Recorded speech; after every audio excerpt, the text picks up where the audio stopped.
Well, hello there. This is called A Tale Untold Until Now. It's kind of a fantasy uh, boy rescues girl from monsters and evil. Sunset Beach so long ago, a little wooden cottage all aglow. So peaceful it looked, comfy and small, and alone she sat, prisoner of these walls. Outside appearance, and nothing to fear, but inside pain and misery held for years. Why, you might wonder, her release she did not seek. As with most fairy tales, the prince holds the key. Or perhaps a knight in shining armor, Sean Connery type. Well, no matter which, it's all just hype. So this is the tale of boy rescues girl, but what of the end? Well, but enough narration. Before the end, it has to begin, right? Okay. A raging storm with aging winds cast upon the shore. Thunder echoed the distance and brutal rains poured. The fiercest lightning charged vehemently over the drenched ground. There was no quarter given this night. Devastation surround. So quickly it traveled, never making a straight path. Was if it knew well this area that gained its wrath. A once mighty oak, massive and tall, collapsed upon the earth, falling in the battle, proving its lost life's worth. Aye, and chilling screams shattered her very soul, as the earth divided, those caught falling in a cavern below. Escape, yes, but quickly she must make haste. Dragonite had found her, and no time to waste. The shield of Minadara, why did it fail to protect? Should have hidden her well, but was a reverse effect. She must take her cloak, for what was there could not be shown. Placing Shaya's hat upon her head, see not, want not, and she was gone. Maniacal laughter, such a bone-chilling recoil, each step he took, chewing up the soul. 15 feet tall he was, eyes of fire that bled, icy fingers, hooks and claws, ripping the frame to shreds. Aye, and a mythical creature he was, escaped from times lost, neither of earth nor the sky's only void where he was tossed. Ah, but revenge was sweet, this vow he made. The last 5 scrons soon would meet their graves. They thought to be so wise, but in truth had failed. But each in turn would suffer their own private hell. He had been a scron once, and the mightiest of them all, and Saranaya was responsible for his downfall. Such power he held, such a divine feel. Freedom, ah yes, the freedom to kill. Who was to say him nay? None has such strength as he. Like the hidden chameleon, he could be as he chose to be. A handsome knight? No lady would protest. Well, not until they tasted his kiss of death. Or perhaps a lady true, searching for a knight. With such ease his serrated teeth tore into each bite. But enough of these games. Mindara would be first. She thought to protect Sarana, but now she was cursed.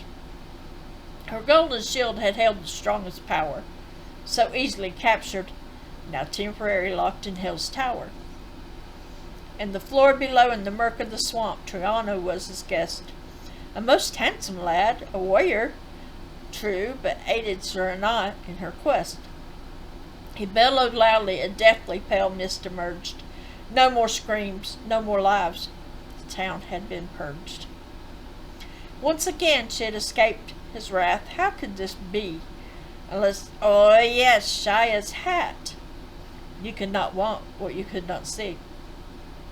But something just didn't hold true. Why give their magic for her aid? Well, it was of no importance. Not long would she get away. He steeled his body against the raging thunder, skeletal fingers grasping air, twisting, turning, fiery eyes, searching about everywhere. I see and I want, Sarana. You must come to me. Lost land, our time, past time, future, it will be. And lightning still shattered the night shadows, and the way was shown. She traveled westward upon the earth, so far away from home. Neither Shaya's hat nor Sariana's cloak worked away from Shrina. The power weakened. The golden shield had called to him, pulling like a beacon. But his power came from within, He had the blood of the evil spirits. Century upon century, and the Scrons had feared it. Shia must be dealt with, and Hell's Tower it would be. Then he would show Sariana the price her friends paid to help her flee. He stood 6'3", hair the color of raven wings. He mourns, the saddest of song he sings. The lightest eyes of blue, never hiding his tears, and indeed it was the first for his 20-some years. Food for his starving village, the hunt had gone well, but on his return was met with flaming fires of hell. His lady loved his wife, charred ashes lay at his feet. He held no doubt as he picked up her wedding ring. Nothing but fire and ash, a crack upon the earth. But this, even the flames devoured, so hot he could not search. None had lived, of this he was sure, no doubts. Silence but from the crackling flames, neither screams nor shouts. The evil one would pay for this deadly deed, and the pleasure he would get watching him bleed. A heart-wrenching moan escaped him, echoing the lost one's souls. The winds left, the flames died, thunder no longer rolled. His name was Tristan. He knew not from where he came. Took him by the villagers, he knew not his parents, nor their names. But this he knew, and this his word to give. The evil one he would destroy, and in hell he would live. He closed his eyes and finished his song of death. Unbidden strange words mumbled under his breath. From where they came he did not know, nor did he have time to contemplate. Lost time, past time, the chosen, it was his fate. So strange this place called earth, so beautiful 'tis true, very unlike Shrina, where the sky was green, not blue. These things called trees, in her homeland there were none, only vast spaces with nothing except for Hell's Tower, not even sun. A shiver set upon her. Oh, they had the sleevers kept him warm, and the rucos to protect against the bay moon storms. Clochos protected their feet against the scorp's knock, searching for light, and there was no such thing as the earthlings called time. The Scrons were called to seek peace between the Robos and the Yuanas, for they were well versed in matters here they called it wise. Sarana knew only Shrina till she appeared on this planet called Earth. But only to stay here forever. But no, on Shrina she held too much worth. And now Dragonaut had found her. How, she did not know, but capture her he mustn't, for she was the power to the throne. In truth, she feared him greatly. He escaped when they said it could not. Death could not reach him, and his powers the Scrons had long since forgot. So she traveled on, knowing not a safe haven to go, searching for an earthling with a warrior's soul. The fates had decreed there was one such as he, the mightiest of all, and from Dragonaut only he could set her free. By the time of earth it should be light, the sun should be shining through. An eerie feeling set upon her. The sky had darkened, no longer a bright blue. So now he had found her. In her search she had failed. Demons shadowed, surrounded, moans and screams from hell. Apparitions of old, transparent against what once was, but no longer. Ill winds eased at first, but then the pull much stronger. Into the air she rose, spinning like a child's toy top. Her breath was pulled from her body, but try as she might, she could not stop. She called to the Scrons, but her words she could not concentrate. Her knight, where was he? No matter, now the time was too late. No, I cannot shut my eyes. I cannot let them defeat me. I cannot give in so easily. Demons pulled her to and fro. Her body felt battered and torn. Faster and faster she spun, feeling her blood pour. Only 102 she was. She was still no more than a babe. But of a sudden her skin wrinkled, and 200 years she had aged. She ceased to think, she ceased to exist, she ceased to be. Fates had lied. There was no knight that held the key. Just a tale untold for the children that came around. The spinning stopped, and she collided roughly with the ground. In the midst of a firestorm, flames touched, searing her skin. She screamed, running through the flames, trying to find the end. A maze of tunnels, each calm, till she stepped in a blaze of fury. Once caught, spread rapidly. Even the mice had no time to scurry. The softest of moans reached to her, echoing through the flames, over and over and over again, crying out her name. She tried to reach the voice, but with each step it withdrew. But still she chased, searching for the voice she knew. Burning all over her body, caught by flames of fire, still her name was called, the voice, now much higher. She ran and ran, but still the voice evaded. The end of the inferno was in sight. She spied a door, gold-plated. No choice but to enter. What could be worse? A golden water fountain in the middle. Though she drank, it would not slake her thirst. Flowers blooming. Why, it was the garden's tranquil paradise. Her mind played tricks. The scene changed before her eyes. Mindara? No, it could not be. How did she come to be here? Once so brave and true, now her golden eyes filled with tears, filled with fear. Shackles of steel bound her wrist and held her to the sail. Around her neck a collar of spikes, under her feet a water's well. Stay back! No, do not come near, please, no. A movement in the well, the waters began to churn and glow. Sariana tried to resist, but like a magnet she was drawn. In the water's surface Dragonaut appeared, but then was gone. And the scene replaced, much more violent. At first peace reigned, nothing but silence. Then a vision from hell itself spat green murky liquid. It held a swamp where a mythical creature hid. So sudden it came in the open, Triana could not take flight. So small it looked till it stretched its full height. It was not a earth snake, though toughened scales adorned, hooded eyes and jagged teeth. Then the nostrils formed.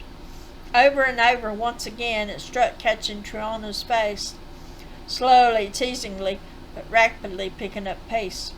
A mortal would now be dead, but their punishment would last eternity, all for the fact that they'd helped Saraniah flee.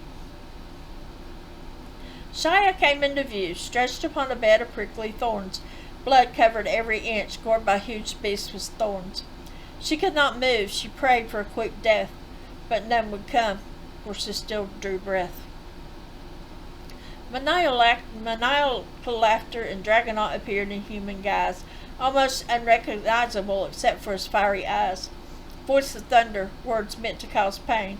So did this to her friends. She did this to her friends, and now only she remained. A raging wind's evil blow, followed by a savage twist, an intense fire, hell-forgotten, deathly mist. What fate for her did Dragonaut have in mind? Across time she traveled, leaving hell's tower behind. She slept. How long she did not really know, awakened at a wooden cottage, shining with the moon's glow. Peaceful and tranquil, so perfect and clean. Perhaps another illusion. She would cherish this dream. But alas, she found was not perfect at all. There was no escaping the cottage walls. The front door was a barrier to the land of no return. The back led to the land of fire constantly burned. Dragonaut had taken over Shrina, for who was to protest? She must think, she must escape, but first she must rest. A year went by, then 5, 10, and soon 20. A wooden cottage on a sunset beach. Her life suddenly empty. Many a battle he fought through time's lost corridors, and in his dreams the voice he now knew as hers. In truth, the lady he did not know, I had never even met. Through battle-weary years, his purpose should not let him forget. And in this strange world he was in an ever-constant maze, life's twists and turns, not eating for days. All manners of creatures, unlike any he had ever known, and in turn each was defeated. Still, he traveled alone. The heat's hot breath, such a sweltering night, a rainbow of colors sparkling against the full moon's night. Such a beautiful waterfall, his thirst now eased. Into the pool of water he dove, apprehension finally released. He swam about, such freedom away from the pain, Again she entered his head, not soft like before, but screaming out his name. Tristan, 'tis but an illusion. You must make way towards the beach. Never before has she been wrong, but try as he might, he was beyond his reach. He swam and swam, never gaining his way to shore. His arms were tiring, his legs ached, and behind him a raging roar. Was no longer water surrounding him, but now a massive beast. The waterfall was gone. In its place was a row of spiked teeth. A rotting carcass replaced the water's huge boulders. Inside the beast he was, skeletal bones imprisoning his shoulders. The putrid smell of death as the beast opened his wide, massive jaws. Water twisting, turning, knife blades forming into claws. A force to be reckoned with indeed. He feared he would not survive. Such a terror before him, a creature from the dead, now much alive. Through his travels many demons he had fought and prevailed. But this one, it had to be the mightiest from hell. Crimson red seeped over him, souls of the damned would shout. Screams and moans, jumbled words captured forever, no way out. And he was the next, for what powers had he against a creature so bizarre? And her voice now but a silent whisper, a sound from afar. He came in the night, teeth bared against this threat. Golden eyes spray of fire, pay him back a debt. Sir and I had helped him once. He could not deny her pain. He took the deepest of breaths and shook his silky mane. His front paw was missing, caught in a hunter's trap. But for Sariana, he could not have gotten out. His canine heart, her healing powers emerged. No longer worldly, his strength, his wisdom surged. His fur of black shadowed him from sight, waiting for the appropriate moment to enter the fight. And though the warrior was mighty, brave, and true, Larry looked very much like he was going to lose. Golden liquid oozed from his fangs, the deadliest venom. Catching the beast unaware, he lunged for him. Over and over fangs struck, ripping the beast apart. Oh, and what a blood feast as he devoured the beast's heart. Once released, the warrior floated, seeking the Isle of Death. But pulling him to safety ashore, the dog beast gave him his breath. For now, the warrior needed his aid. Beast bones would hold till later. Ah, yes, at the time of his leisure, when they could be savored. Again he shook his mane, this time releasing blood and gore, and the lands about echoed with his mighty victory roar. But the warrior convulsed with shivers. Nay, he could not let him die. He lay his bolt beside him from warmth, and there he stayed through the night. The loneliest times he had spent hunting on his own, but he had this feel with this warrior he belonged. Slowly his heart unlocked, thoughts long since hid away. Unwanted, unloved, an abnormal creature, no purpose in life till this day. What if he repulsed the warrior? What if he feared? But no, he could not, for didn't Sariana's magic send him here? Surely he would keep him, for it saved him from the beast. No more shivers now, the warrior's heart, sleeping peace. And now Shrina had a castle, such darkness and gloom over the land, captives from other worlds, and Dragonaut held command. The planet grew and grew, but with fear the captives were easily controlled. Each knew of Hell's tower that held captive souls. Never forgotten were the Scrons and their eternity of punishment, and if a child rebelled of these tortures they would hint. Few words were spoken against Dragonaut, for he knew their thoughts. Nowhere to run, nowhere to hide. Few tried, but were caught. So now they were docile, but still they anticipated a warrior to arrive. But each day was a struggle in their bid to stay alive. When would he come? Oh, how they wanted their true homes, the freedom they had, and once again sing their songs. Some say the warrior had been one of them upon his birth, but for a purpose had been set upon the planet called Earth. A key he was said to have, and for the future to hold. For Eternis and more, the story had been told. Was it truth, though, or only a tale passed around? And in time would the Princess Sariana be found? The morbid bells of doom rang, disturbing their light sleep. Was the storm of the bay moon, and for the Scron souls it wept. A merciless wind moon, dust desert, sands heat ablaze. The land of no return, a forever wandering maze. Tristan and Sancho, his newly found friend, forward, backtracking, then forward again. An exit. There had to be, though long since rotted carcasses told otherwise. Then they chanced upon 6 doors, the same perfect shape and size. A distance apart they were, no holding structures nor ceiling, but round them they could not, for a force field sent them reeling. So choice had to be made, and hoped it held them safe, for the wrong one could be a most deadly mistake. Harsh laughter from somewhere far, far away, and heart-wrenching sobs in another direction lay. Tristan rubbed Sancho's mane as they looked at each other's eyes, 'twas as if to say, "So long, my friend, perhaps a final goodbye." The weeping was the door they sought, but which could it be? Eyes closed and minds emerged, and through the doors they could see. The first was a raging fire, a mournful soul ablaze. The second contained the undead walking in a daze. The third a den of fanged snakes, hooded and with claws. The fourth held El Arena with knives attached to its paws. The 2 remaining, why could they not see inside? The harsh laughter was behind one, the other held the lady that cried. But the sounds were blend, they knew not which to choose, which would lead to Sariana, which would lead to their doom.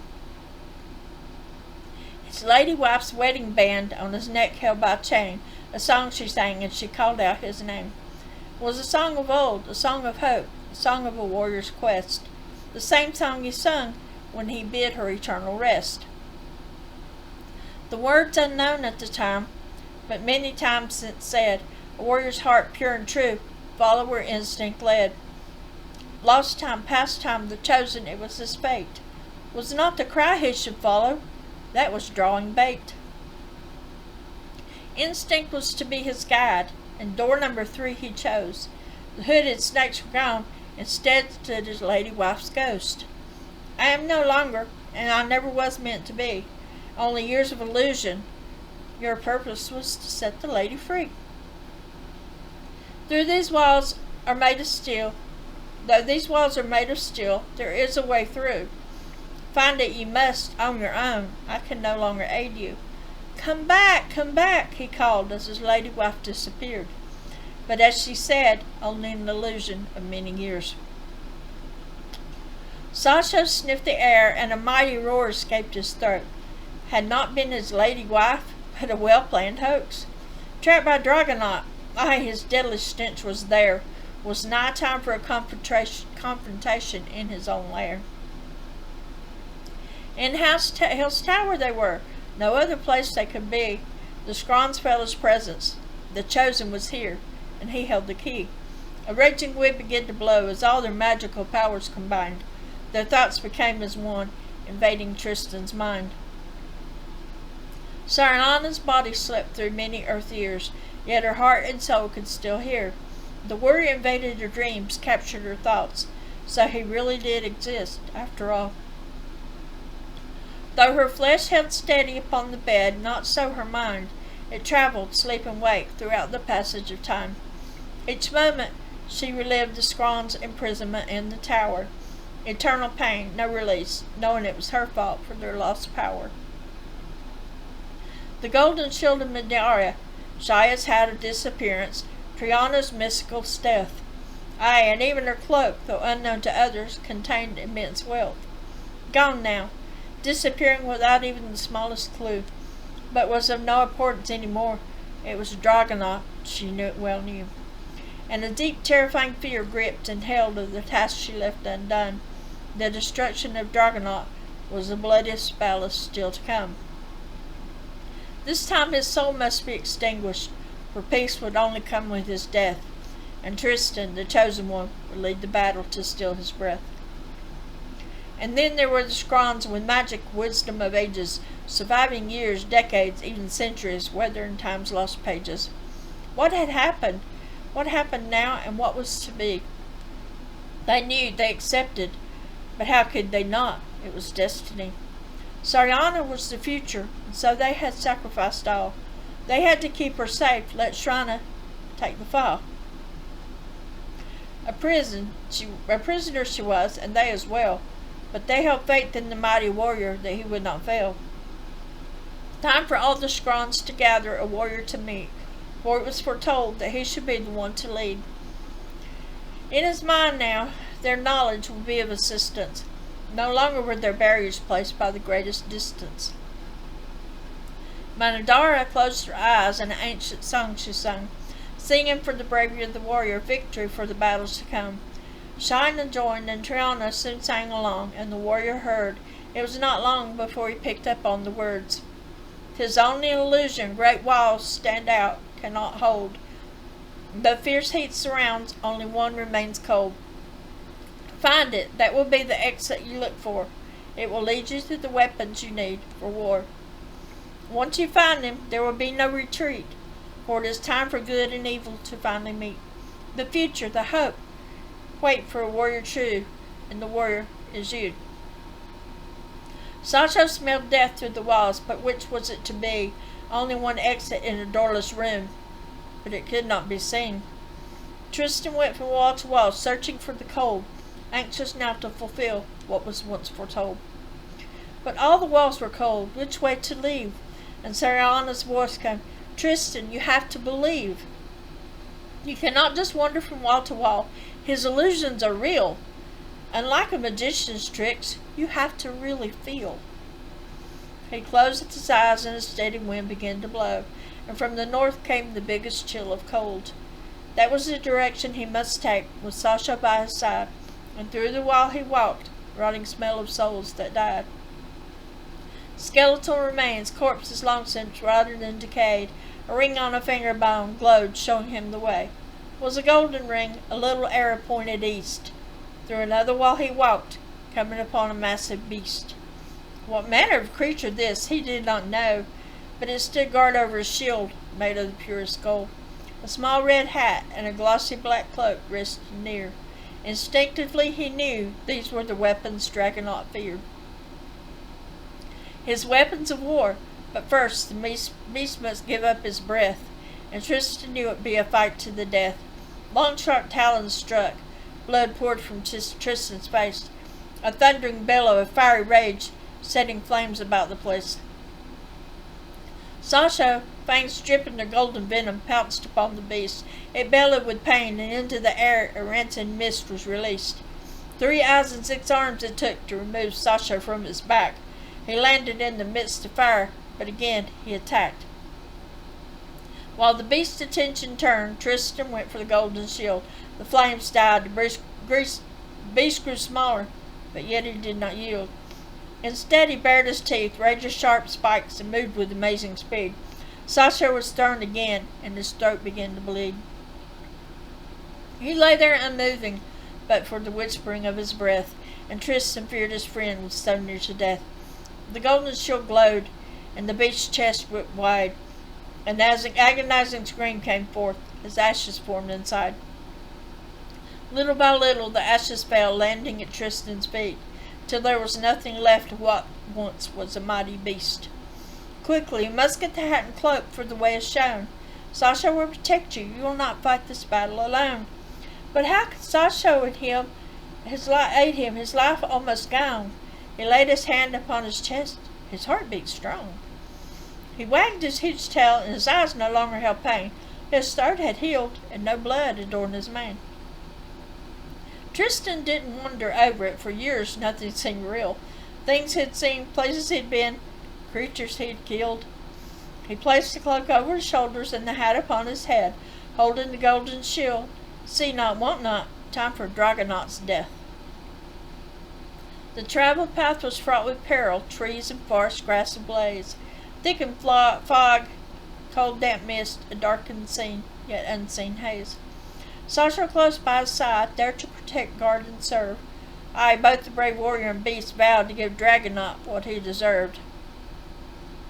Death's putrid smell, bodies rotting, partial skeletal remains scattered upon the path.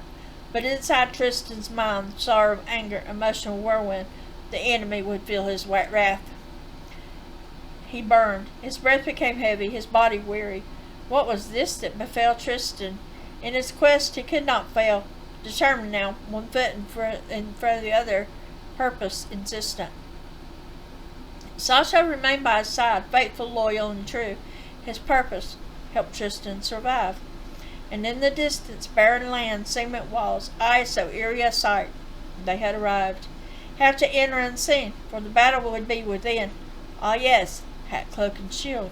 Well, Sasha, what of him? Ha! No worry.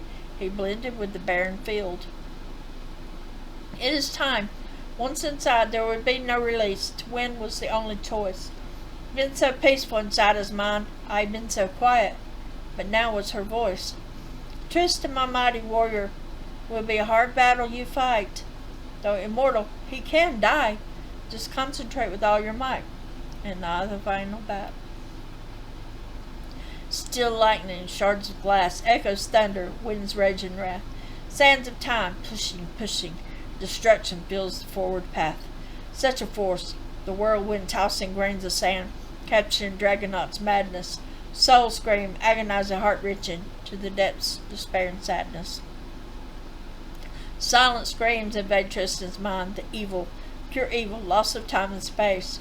No meaning anymore, nothing matters in this barren wasteland, this evil place. Sasha growled at some unseen foe, but did not give chase. There was no need. Thunderous echoes tore through time and space, and the ground began to bleed. A loud rumble, a crack of the earth, and a pair spun like a child's top. Falling, plunging beneath the ground, wondering if they would stop. A cool, damp cavern, massive in both sides and height, deep below the surface. 2 tunnels to the left, 1 to the right, 3 in the middle. But what is the purpose? And the tears flew from the heavens, for this battle near. The sky bled, and the earthlings cringed in fear. Misty haze like any seen before. Come, wake up, from this unnatural dream. The banshee wailed, spewing forth great flames of fire and smoke, and the 2-headed lion Assanio growled as he woke. Who would dare disturb the vanished creatures of the past? And answered with the wind, lost in time, released at last. A bellow spewed forth, echoing from the gates of hell's tower. The world shook, castles fell, waters rose from the force of the power. A lone little mouse scurried to and fro, here and yon, heedless of nothing except for the endless supply of food it pounced upon. But then it was gone, snatched up by the shadowless monster that appeared. Yes, the chameleon, the beast, the evil one. Dragonaut was here. Flames rested in his eyes just as a teardrop would, and the sharpest of spikes emerged from the hangman's hood. A forked tongue set with prickly thorns flicked the putrid air. Hundreds and hundreds of black bats rested in his thick matted hair. Shards of glass rested in cavities that once held teeth, and little nodules shaped as horns ripped wide the ground underneath. His full height as he stood flat was barely over 20 feet tall. Warrior, I'm here. Come to battle with me, he called. But even with his height, he could not see where the warrior hid. The warrior was a threat, and one he wished he was rid. He feared him, though only to himself it would show, and the teardrops of fire, bright embers began to glow. He had the Scron's weapons, and he wielded them well. Somewhere, yes, he was somewhere out there, yet where he could not tell. Sarnana pressed her body against the walls that held her tight, trying still to escape, needing to help her warrior in his fight. But no, it was not to be. Sasha would be his only aid. On the bed she twisted, begging for release, and the walls held her at bay. Tristan looked upon Dragonaut with a worried frown. How could he conquer? Could Dragonaut even go down? He was only 5 feet in length from this monstrous creature, for in truth the Scrons were in the mind the most excellent teachers. He could feel Sarnana's heartbeat. He could taste her tears. He wished to offer her comfort, and hoped his words she would hear. Do not worry, my lady. I shall win the fight thrust my way, and forever into eternity you will be mine from this day. His words gave her strength. They fulfilled her dreams. Her warrior was the answer to everything. So she looked on from the prison, her body held tight, and knew that everything was going to be all right. And the removal of the hat brought Tristan in sight. no longer invisible, yet so ready for the coming fight. Too many suffering, too many that took death's hold. The sights he had seen made his blood run cold. Aye, and such a massive beast he was to battle here. But Tristan gained courage, gained spirit, he held no fear. To the death this would be, lose the world or gain. A burst of his breath, Dragonaut made fire rain. Quick of foot, cloak and shield still upon his frame, he dodged to the left and thrust his sword, fresh blood he claimed. A thunderous bellow echoed, loud, a flick of his tail, in the air he flew, landing heavily upon a rock, breath loosed, and Sarnana felt it too. Sasha teased and taunted, beware the shards of glass. He tried to circle around, but Dragonaut would not let him pass. Tristan, aware of Sasha's little game, kept him occupied. He climbed upon the beast, he bucked, but Tristan was up for the ride. Dragonaut turned this way and that, trying to retrieve his foe, and Tristan kept his climb and held to strike the final blow. Sasha earned a mighty slap. He flew through the air, rolled once, and was still. Though Tristan fell to motion, no time to mourn, time to move in for the kill. He thrust his sword straight down from head to chin, and sharp blast crunched. Pulling back his sword, he thrust from cheek to cheek, and again he lunged.